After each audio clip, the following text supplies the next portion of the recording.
Una vez que somos conscientes de la importancia de todo esto, vamos a ver entonces cómo es posible empoderarnos en la vida. Y es empoderarnos, como yo les decía, no solamente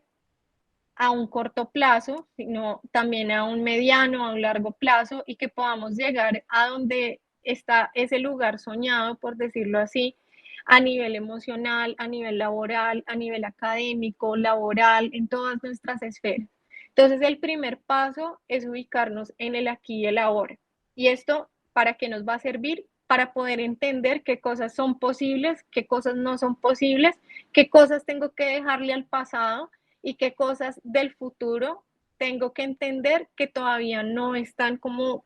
totalmente en mi poder, a pesar de que yo controlo mi presente, como hemos escuchado decir en muchas partes, muchas de esas situaciones que son el futuro no dependen completamente de nosotras y también van a interferir agentes externos. Entonces, es empezar a pensar en ese presente, qué puedo hacer hoy por mí, por lo que me pasó, lo de atrás ya no lo puedo cambiar, debo dejar de preguntarme por qué me pasó esto, yo por qué soy así, yo por qué hice esto, sino empezar a decir para qué me pasó esa situación, para qué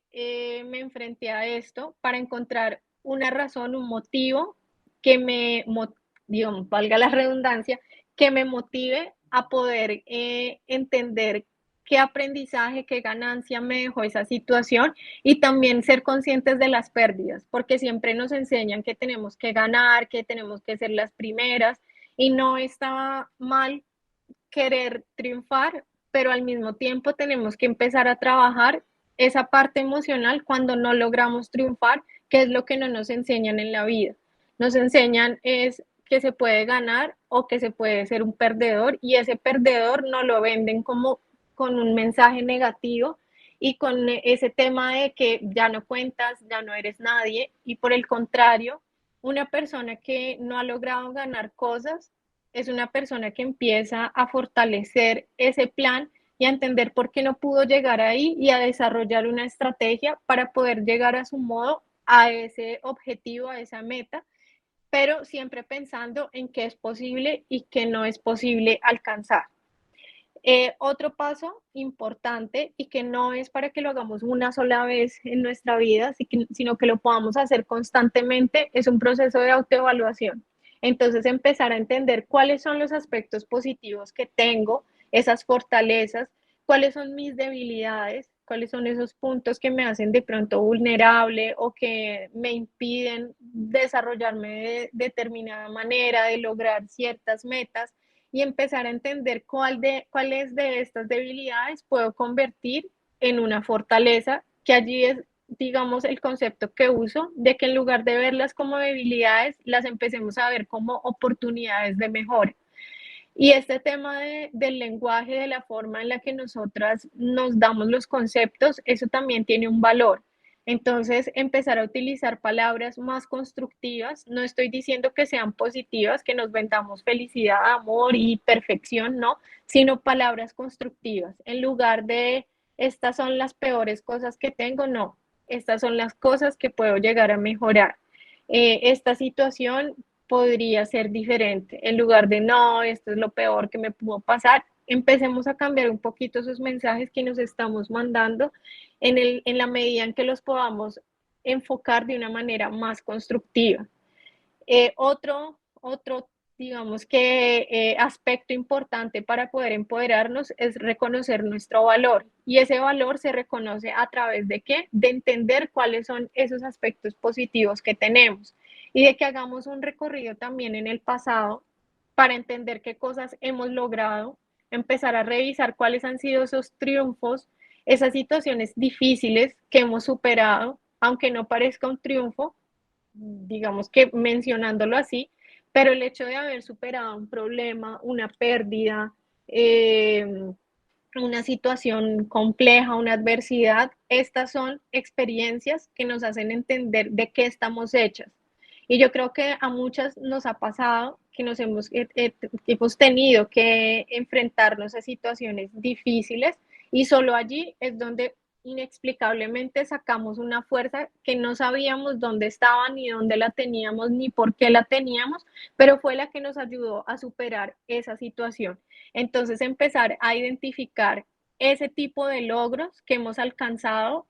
a partir de esas adversidades que hemos logrado superar y que hoy en día, digamos que estamos bien paradas, por decirlo así, donde estamos. Reconocer las emociones, que era algo de lo que les comentaba sobre ese aspecto de la inteligencia emocional, porque una vez yo hago ese proceso de autoconciencia, no solo de quién soy, de qué debo cambiar, de cuáles cosas debo empezar a darle más luz porque son mis fortalezas, sino también empezar a identificar cómo me siento, cuáles son esas emociones que estoy experimentando, cómo las estoy experimentando. Entonces, por ejemplo, que cuando me da ira me pongo, no sé, a gritar como loca, ofendo a la gente. Entonces, entender que ahí hay una oportunidad de mejora y empezar a trabajar en una forma más sana de gestionar esa emoción. Entonces, si cuando me da mal genio, cuando experimento ira, tiendo a ser así, empezar a tomar unos tiempos fuera, por decirlo así, darme mi espacio, mis 5 minutos para respirar, para pensar y también empezar a cambiar esa percepción que tenemos de que existen emociones positivas y negativas, que sentir miedo, sentir ira, sentir asco es malo. No, depende del contexto de la situación y de la magnitud en la que esté experimentando esa emoción. Resulta que una de las emociones que más nos limita es el miedo en ese proceso de empoderamiento. Empecemos a cambiar la forma en la que estamos viendo el miedo como un elemento bloqueante, no, sino empecémoslo a ver como una alerta que nos está enviando nuestro cerebro para decirnos, oiga, ahí hay una situación que no está, digamos, completamente bajo nuestro control, que puede ser una situación que al significar un cambio, al enfrentarnos a algo nuevo, puede ser percibido como un riesgo,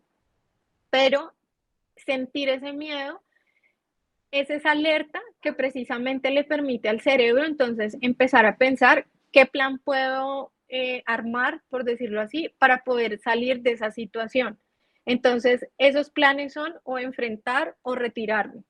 que son respuestas básicamente innatas de las emociones. Y entender que esas emociones han estado con nosotros, digamos que es la parte más básica, por decirlo así, que tenemos en nuestro desarrollo humano y que son las que nos permiten en nuestros primeros meses de vida poder interactuar con el exterior, poder manifestar cuando tenemos hambre, cuando tenemos frío, cuando estamos felices, entonces, es empezar a cambiar esa forma en la que nos han estado vendiendo las emociones y en esa medida entonces entender que sí, es una respuesta innata que puedo llegar a generar, digamos, de manera inconsciente, pero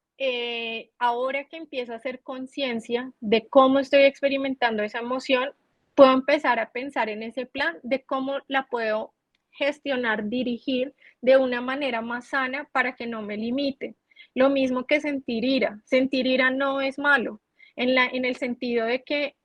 es esa emoción que expresamos cuando y que sentimos cuando algo no sale como esperábamos. Ya va a ser mala, es la forma en la que vamos a utilizar esa emoción y a gestionarla cuando a veces dañamos a otras personas o cuando nos dañamos a nosotras mismas. Entonces la idea es empezar precisamente a hacer un registro, si lo quieren llevar. No sé, hoy Pepita Pérez me sacó la piedra porque pasó esto y esto. Entonces empecemos a escribir qué sentí, por qué lo sentí, qué hice. Y una vez que nosotras vamos empezando a ver esos registros, por decirlo así, empieza a ser más consciente para nosotros por el tema de que cuando lo veo, lo creo. Si no lo veo, no, digamos que no le doy mucha relevancia. Entonces empezar a ver en esa medida qué cositas puedo empezar a cambiar de la forma en la que estoy exteriorizando y gestionando mis emociones. Este proceso de autoconocimiento y con la pregunta que yo les decía, que cuando éramos niñas, qué queríamos ser. Esto también nos va a ayudar a empezar a descubrir cuáles son esos sueños ocultos, esos proyectos, esos temas que hemos tenido ahí guardaditos, porque pensamos que no es el momento, no es el lugar, que después los voy a hacer. Empecemos a ver cuáles son esos planes que hemos dejado aplazados y empecemos a estructurar una estrategia de los que son, digamos, ubicándonos en el aquí y el ahora, cuáles son posibles y empezar a pensar en ese plan para poder hacerlos un poco a la vez realidad. Y entender lo que les hablaba en esa pregunta inicial de cuántas veces hemos hecho sentir mal a otras personas sin darnos cuenta o dándonos cuenta. Entonces empecemos a ver que no estamos solas, que no somos la única mujer que se siente frustrada, que se siente limitada, somos más, somos muchas, y que bueno y positivo puede llegar a ser que al hacer conciencia de esto empecemos a unirnos más y en lugar de, digamos que ponernos el pie para hacernos caer unas a otras, empecemos a ayudarnos, empecemos a construir nuestras propias redes de mujeres, de nuestra familia, de nuestro círculo social, a quienes le podamos aportar algo y también identifiquemos a quienes le podríamos pedir ayuda cuando sea necesario, que es otro de nuestros defectos a veces, que nosotras queremos poder con todo y a veces no podemos con todo, pero no queremos levantar la mano y no queremos buscar ayuda porque tenemos a veces también un tema de ego y de que no me cuesta trabajo reconocer que no estoy pudiendo hacer algo. Entonces empecemos a romper esos esquemas mentales, esas creencias donde pensamos que solas vamos a poder hacerlo. Entonces, en esta medida, perdona, como un momentito. En esta medida, esa invitación es a que nos podamos empoderar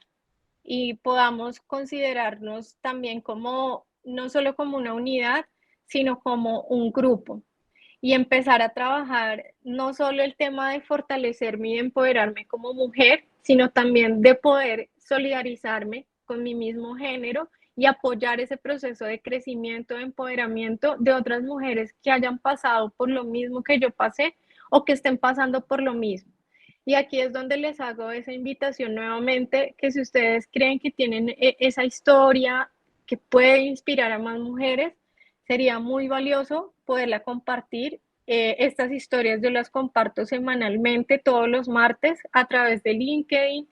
Hago una invitación a conocerla también a través de Instagram y en mi blog quedan publicadas, donde pueden quedar, digamos que allí visibles para todas esas mujeres que llegan buscando ayuda y que a través de sus relatos, de sus vivencias, pueden motivarlas, pueden inspirarlas a que puedan superar varias de esas dificultades, obstáculos que pueden estar experimentando. Entonces, mi lema de este año es que todas podamos estar unidas por un 2022 más empoderadas, donde podamos soñar más, creer más en nosotras y poder hacer que ese camino que tenemos que recorrer no solo nosotras mismas, sino como género, puede ayudar a que en lugar de ser 90, 170 años para lograr una equidad, ojalá pueda ser un poco menos y que las generaciones que están por venir, esperemos, no tengan que pasar por varias de esas situaciones de desigualdad con las que nos encontramos nosotras en el diario vivir. Entonces, un gran abrazo, un gran saludo para todas. Muchas gracias por su participación, a cada una por el tiempo dedicado y pues que como se los comparto acá, todas unidas este 2022 para empoderarnos más.